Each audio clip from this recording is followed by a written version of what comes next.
Well, I know quite a few people here, so it feels like I'm at home.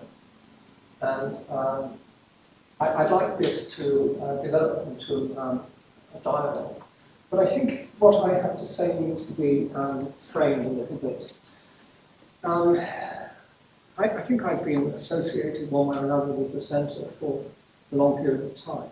And I can't help but think of colleagues I've worked with over the years, Andrew Edwards, that some of you may remember, of course, Hazel Reed, as well as Anne. And I see Joe here, and I see all kinds of people, Barbara, all kinds of people I've worked with over the years. So it feels like a family conversation. And again, family conversation is often necessary and sometimes quite difficult.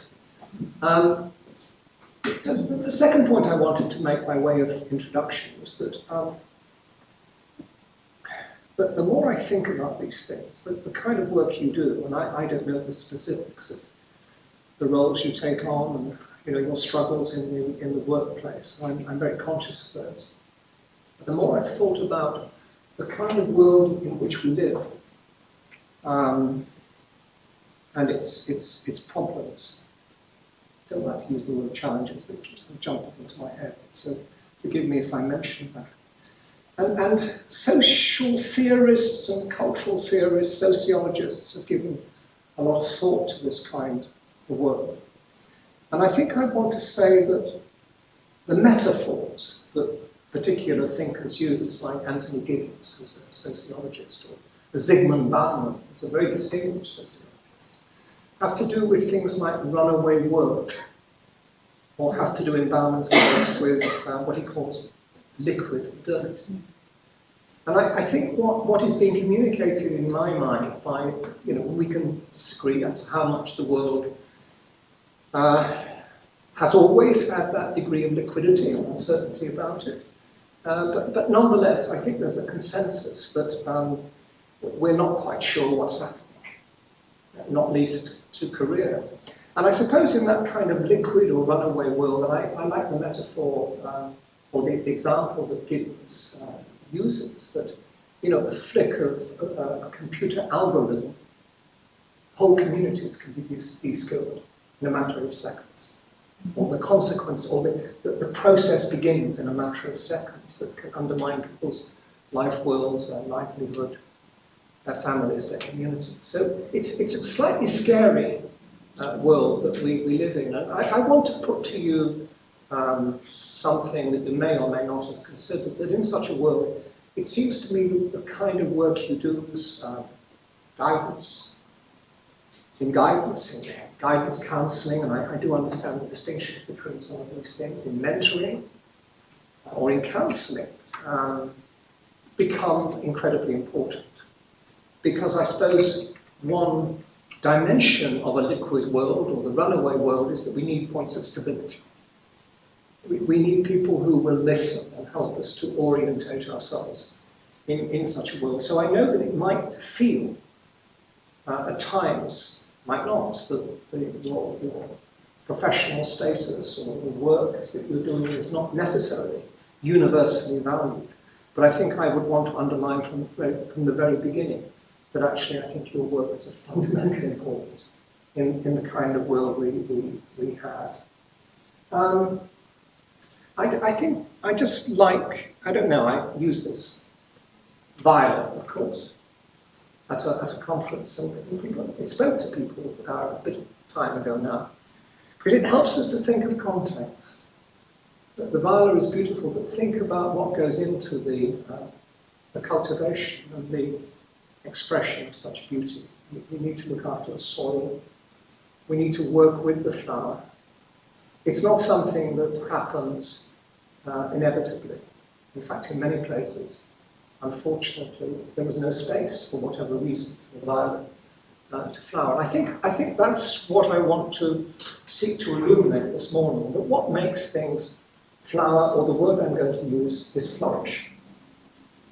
Because I think sometimes to get the right question in our professional work, in our doctorates, or whatever, is a huge ask. And to me, I think the question that motivates me in my work, and I draw on a range of thinkers, and we need thinkers, serious thinkers to help us, is what facilitates or inhibits human flourishing. Whether the flourishing is in our clients or whether the flourishing is in us as professionals, the divide between the professional and the personal has always been an interesting one, it's slightly problematic, and in the context of this conference, interprofessionality. So that's what I want to explore a little bit with you. Now this should go, shouldn't we know? For quite long.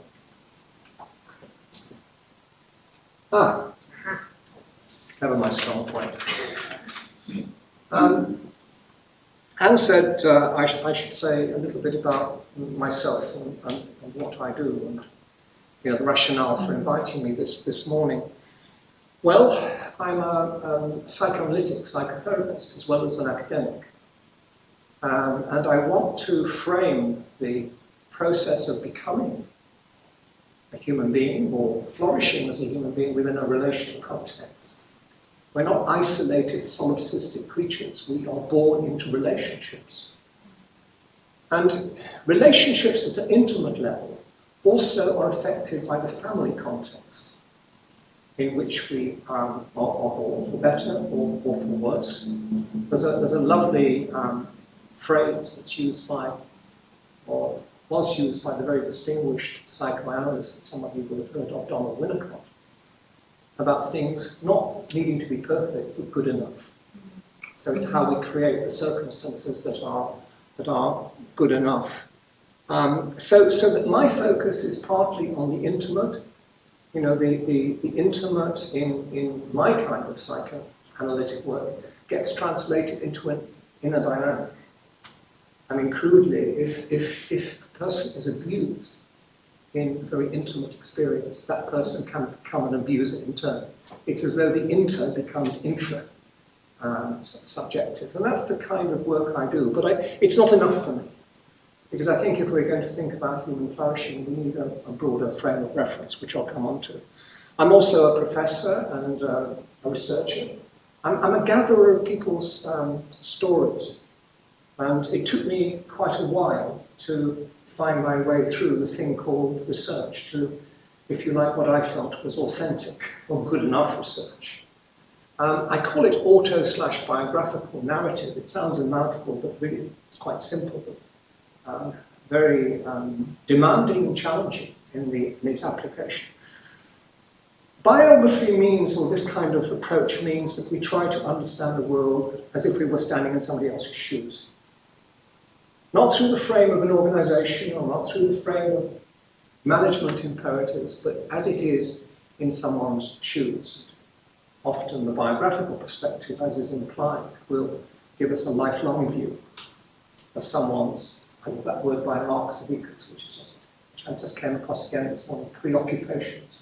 Preoccupations, which is a word, I think, a lovely notion it's worth thinking about. So that's biography. Auto is that when we engage in research, we are there.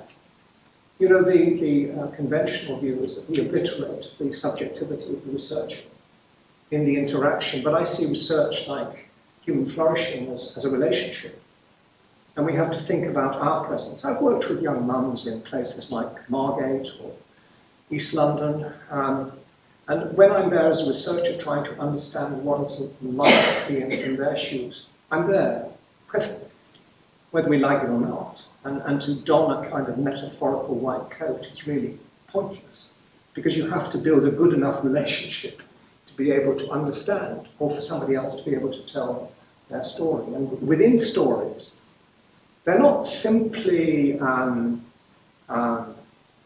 unmediated representations of someone's experience.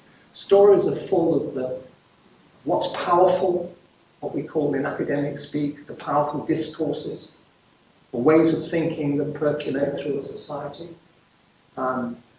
Think young mums in a place like Margate, how they come to disparage themselves, because in a sense, society disparages people on the margins. But also within the relationship of research, unconscious processes can be at work. You will be familiar with this because actually these processes are ubiquitous and will be there in your work as guidance counselors or whatever.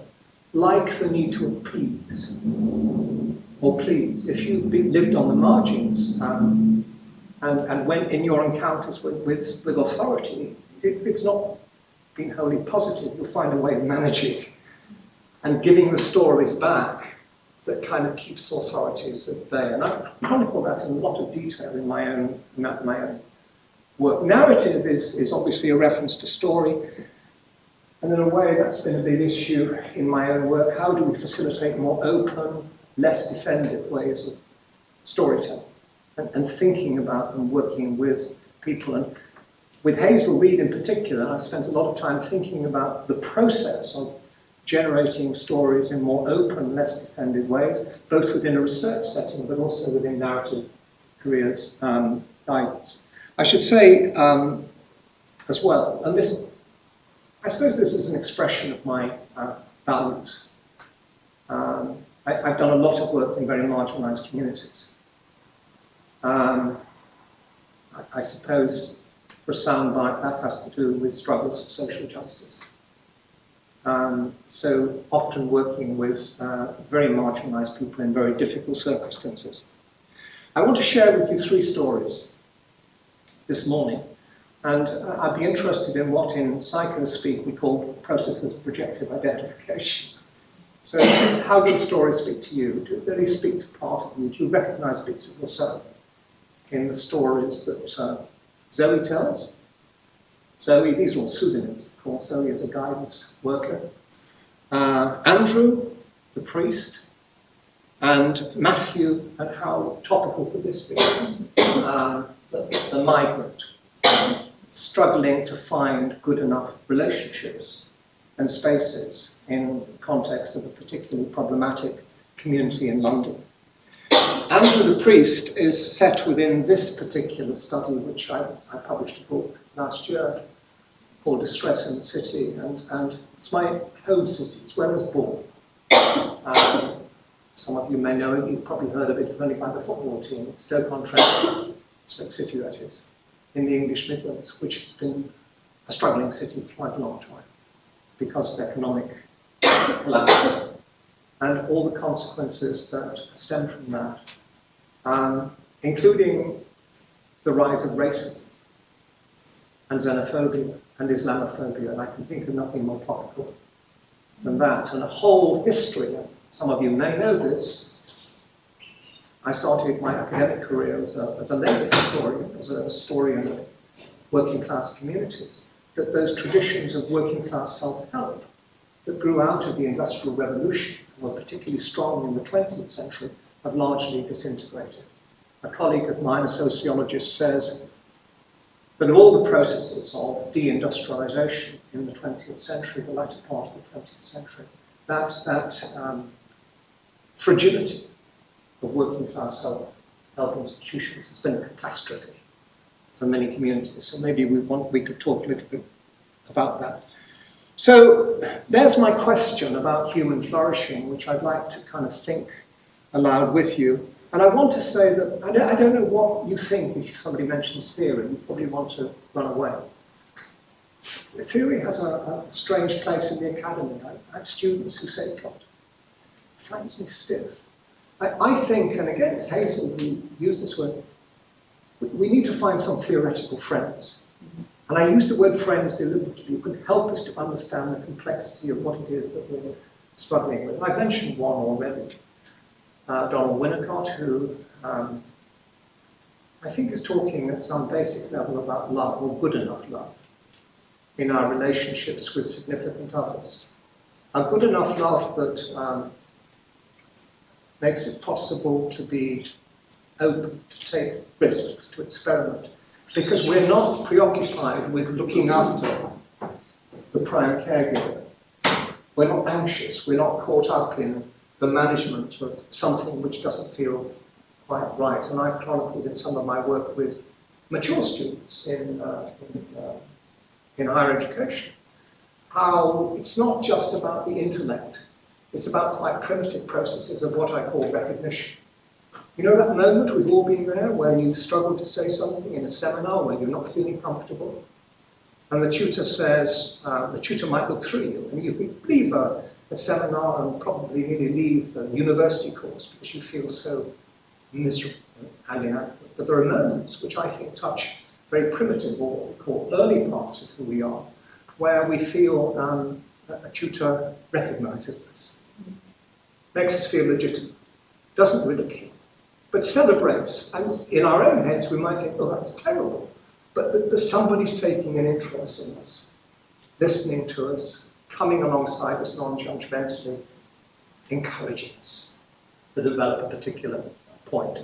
So Winnicott is one. The other is Axel Honneth. Now, don't be frightened. He's a German. He's a sociologist. It's heavy going. But I think his notion of recognition takes us from that intimate level to groups and how we relate to people in groups. Now, within our lives, within our biographies, there would have been a range of groups to which we have belonged. Being here may be part of that. So students who are doing the course, I have no idea how many are doing the course, but also professionals will know in their own biographies that sometimes it's a bit like the university seminar, you know, where you feel, do I belong here? Is this a place where I feel welcome? Is this a place where I feel legitimate, where you gulp, where your throat is dry? And you wonder if what you say is going to be stupid. We've all known these things. They are human experiences. But then when somebody, like the tutor I mentioned, recognizes us, we can slowly begin to feel part of a group. We move from the periphery more to the center of things. And when our contributions begin to be valued, when we feel we are okay as a university student or a careers professional or whatever it might be, then Honneth uses the phrase self-respect. So we can think of the first more intimate level as selfhood. Honneth uses the term self-confidence. I don't entirely right. Self-respect. And then when we go on in our careers work or as students, to do something that the group actually feels very valuable for its continuation, for its well-being, for its health. And this may be in a professional context, it may be in a student context. Then we begin to develop what you call self-esteem. Crucially, in a society that's struggling in a multicultural way to work out how it should develop, what Honneth says, building on the work of someone called John Dewey, is that when we feel recognized ourselves, fully recognized and valuable, that we are better able to recognize the other. And in that context, social solidarities can be strengthened. So I think this is an incredibly important point. So let me take you into Zoe's story.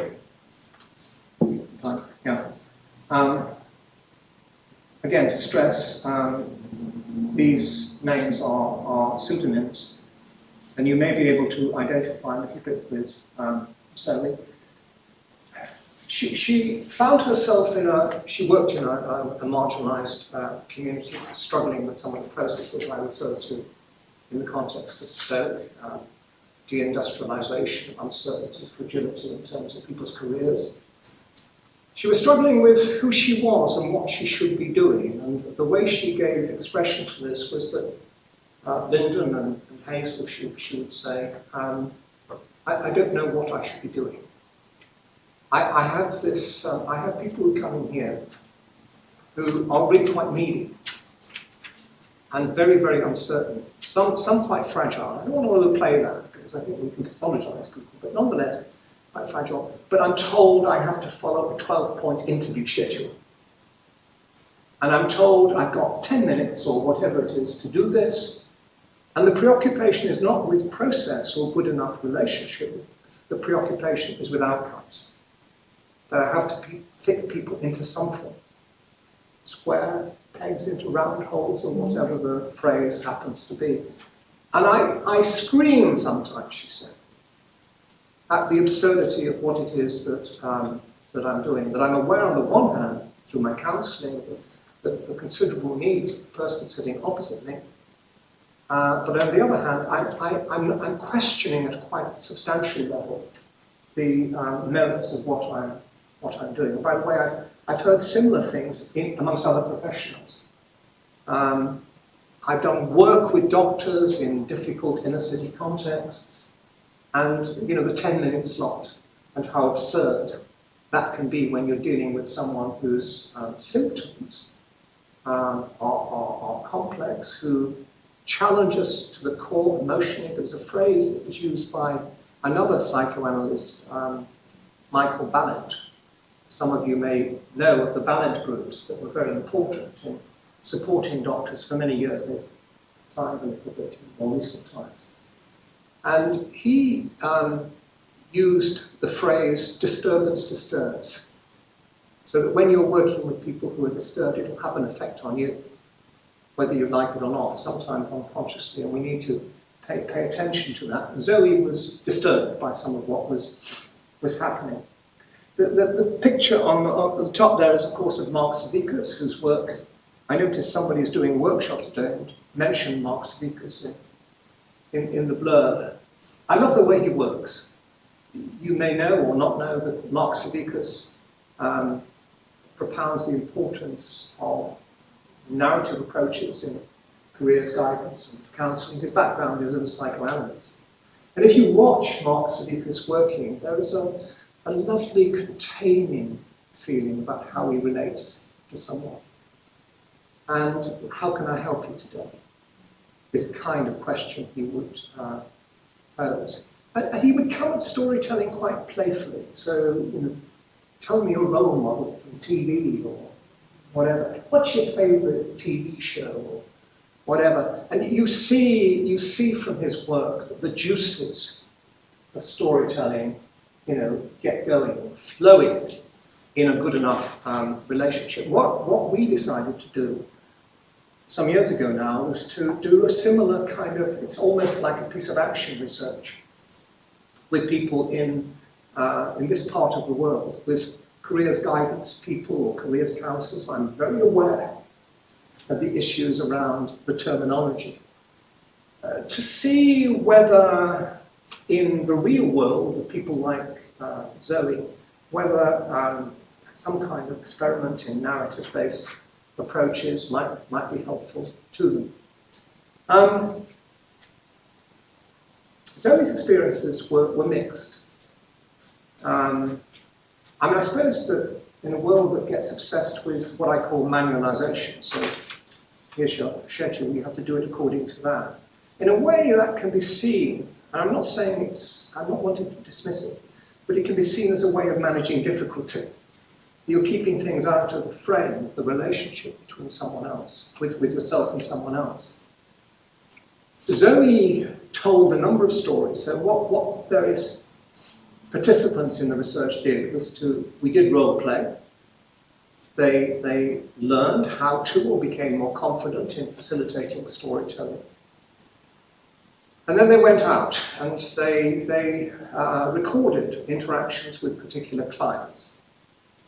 And they then brought back those tapes and we talked about them in the group, and later on we did some more what I would call auto/biographical narrative research to chronicle the experience over a bit of time. I'm not going to pretend this is easy, but then the world we're living in isn't easy. And it's a question of how we manage this. So Zoe told a story she told various stories about people where it did work very well. But she told the story of quite a disturbed young woman who came into the session one day, and Zoe tried as best she could to set the scene in a kind of Savickas type manner. And it was quite clear this young woman was very, very disturbed. And you may be familiar with notions of disassociation, I'm sure you are, so that people tell a story, but the emotion is dead in relation to the story. So she was talking about disturbance and difficulty as though there was no emotional dimension. It was flat. It was monodimensional. And this is what we mean by disassociation. And this disturbed Zoe.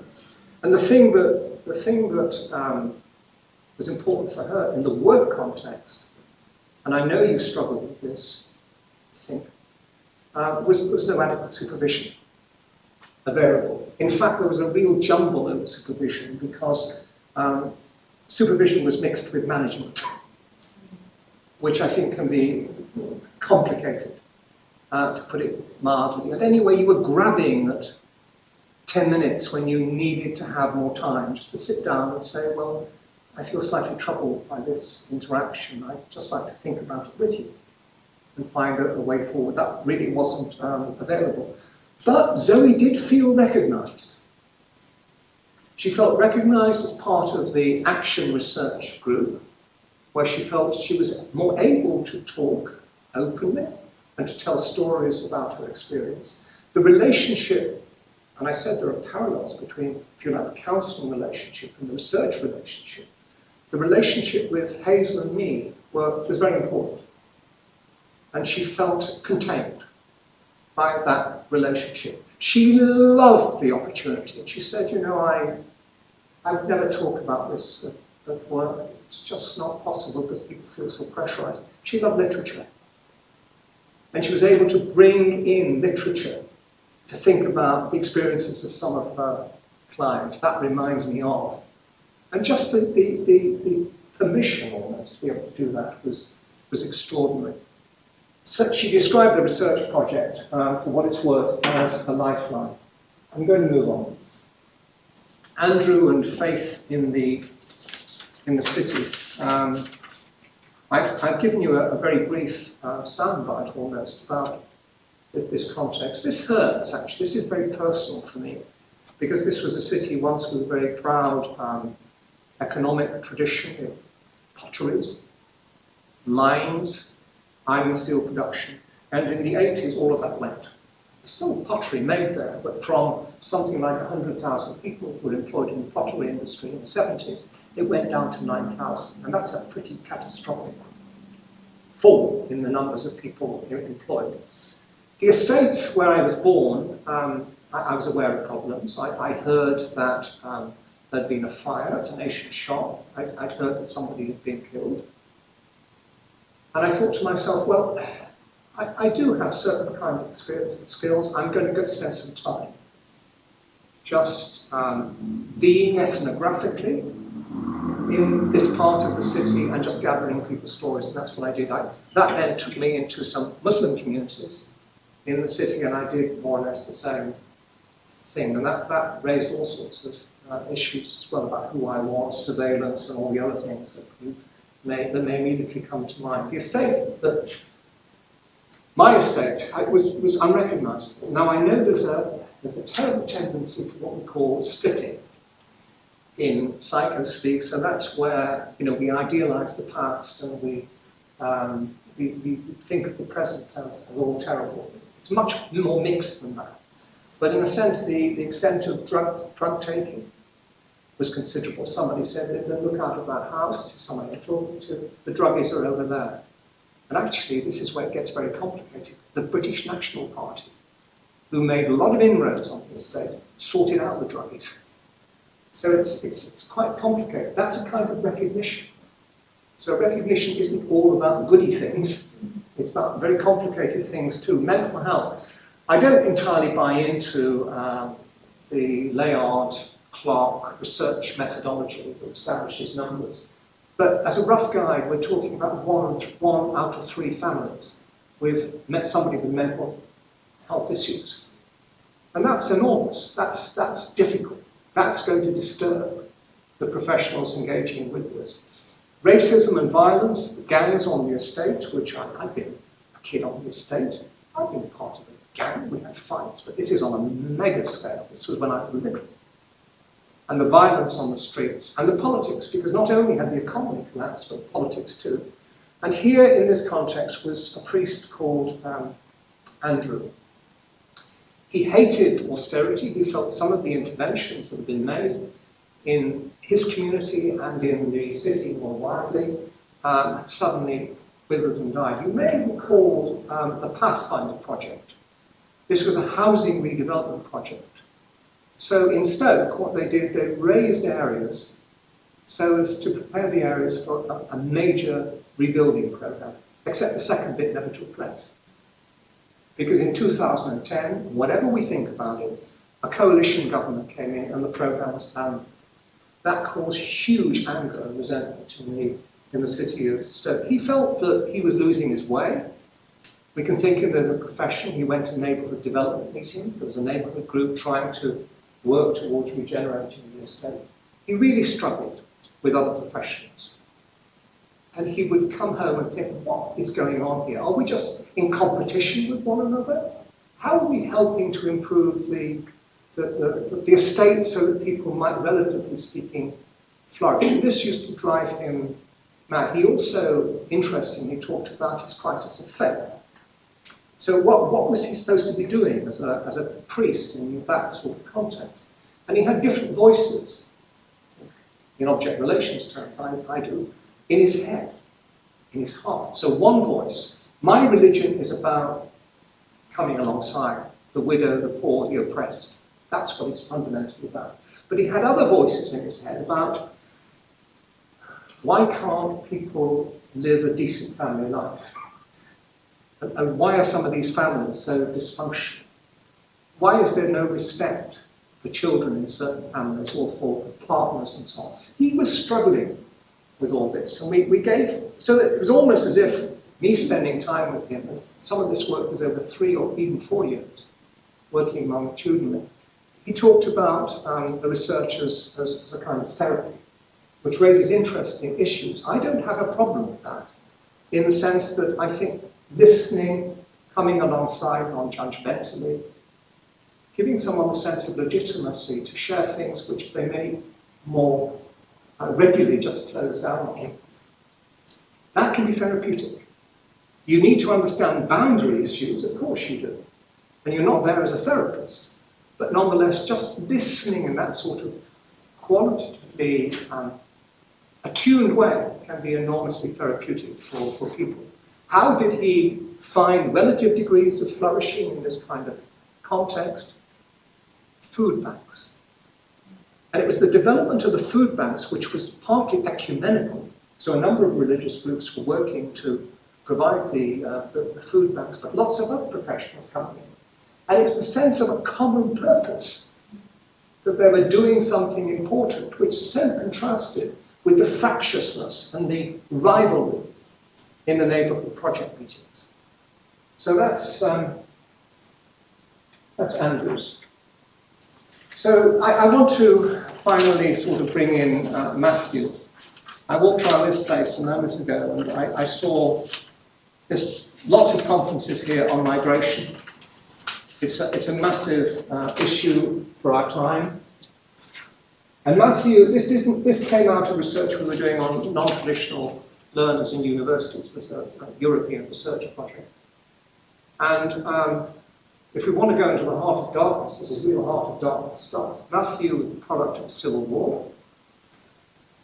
He fled the country, eventually ended up here, ended up in London. He talked a lot about the racism and violence in particular communities. He talked about the madness. He was actually not a badly educated person.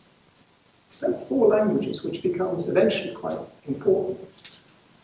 But he ended up he was determined to enter higher education. He ended up in what we might call an elite university, where there was no personal tutor. The personal tutor was away for 12 months. Couldn't understand the rituals of this institution. The French sociologist Pierre Bourdieu talks of the habitus. And when you come from a particular background, you don't know what the hell is going on. You don't understand the rituals. You don't understand the way people talk. And Matthew had come from a quite different culture. He dropped out. He ended up in an access program in a local FE college. He was doing well, and then two of his teachers noticed that he was no longer there. What had happened to him? So they went in search of him and find out what had happened, because they had a real sense of a strong relationship with Matthew, who was been such a determined, even delightful student.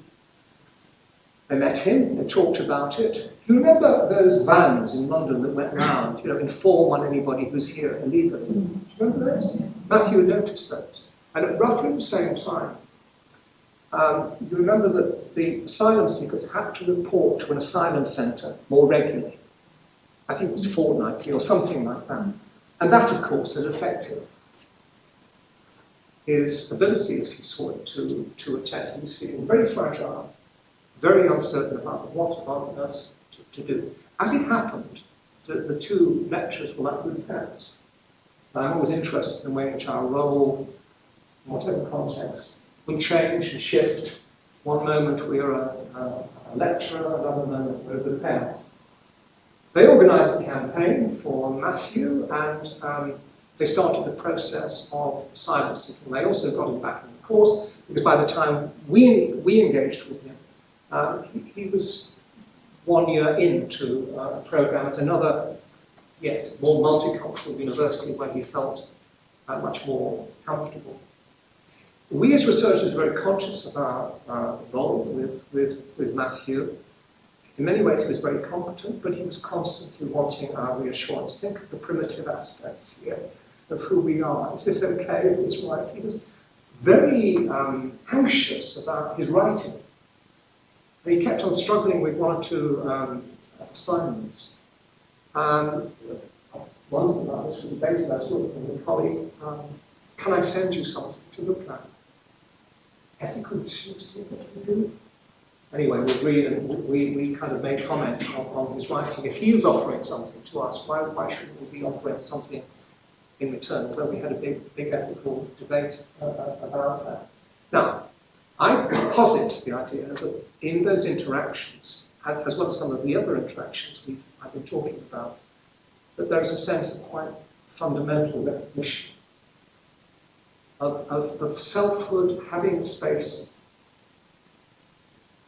to be expressed without being dismissed, or denounced, or judged in a negative way. The second level of self-esteem, what Matthew did, and I want to put this to you as a possibility in your own professional and student lives.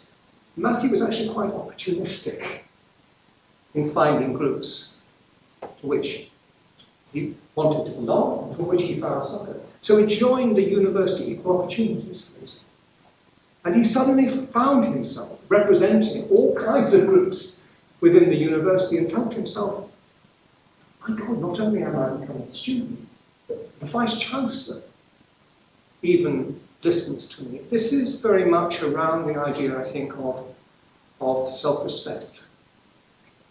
Later, Matthew, and I think the sense of being opportunistic, because you cannot rely on organisations to provide some of the good enough groups. We have to make these ourselves. We have to create them very frequently ourselves. Organisations won't do it for you. It's no good complaining to the Vice-Chancellor, why don't you do this or that or the other? We have to be agents, I think, both individually and collectively. Matthew also became a spokesperson. He had 4 languages, actually. English was his 4th language. And he was able, as it were, to act as an advocate for various groups in the university, but also outside the university, because his great interest was community health. He questioned the medical model of health that tended to think of it as a kind of individualized thing, when he wanted to bring in the frame issues to do with poverty and issues to do with the way particular people experience their relationship with others, particularly dominant others. So he became a wider advocate for, it's a word, I don't tie like it, but more holistic approaches to community health than existed. And this gave him a sense of great self-esteem. And he was in the process of feeling valued, feeling important, feeling legitimate, feeling recognised. He was much more able to recognise diverse others in the university and also in the wider community. But all this, and that's why I've got there the final point, the violet, going back to the violet, it's very fragile. Things can change very rapidly. These aren't simple linear processes. This is not a journey to some kind of New Jerusalem, uncomplicated, far from it. Because you can face setbacks and difficulties. This is a struggle. We might call it a life-wide and lifelong struggle. So I'll shut up now in a minute anyway, because I'd be fascinated in your responses to to Matthew, to Andrew and to Zoe. I use the phrase projective identification, which is an important dynamic in psychodynamic understanding of the way human beings are with one another. I'm aware that for a range of reasons, in many different settings of mental health and guidance and so on, the dominant zeitgeist might be about the importance of storytelling and giving space to people, but the context of work intensification and having rigidly defined outcomes is making some of this kind of stuff very difficult. So each of you in your own ways may be struggling with precisely the sorts of issues that Zoe did.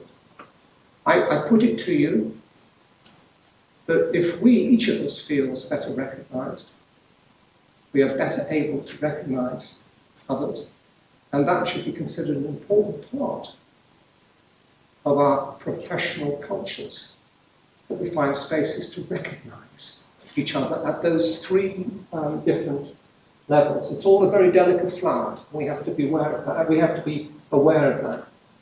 And what I've also suggested is, if you like, a psychosocial rather than a psychoanalytic or sociological perspective, because I think we need some understanding as people of the inner world, including ourselves. Self-knowledge seems to me to be important in this, but not to be frightened of having some theoretical friends. In my case, it's people I mentioned, it's Donald Winnicott, Axel Honneth, John Dewey, to come alongside and help us in our journey, to help us make sense of something. Theory may have an uncomfortable place in the stories we tell ourselves, but actually it's incredibly important. And the role of the university in this, Anne, which is my closing point. What is the role of the university? What is the role of this kind of organisation in doing some of this work? In the building of recognition so that people can feel more able, more confident, more okay enough with themselves to engage with some of the difficult work that's an inevitable part of 21st century societies and cultures. I'll stop there. Okay? Thank you.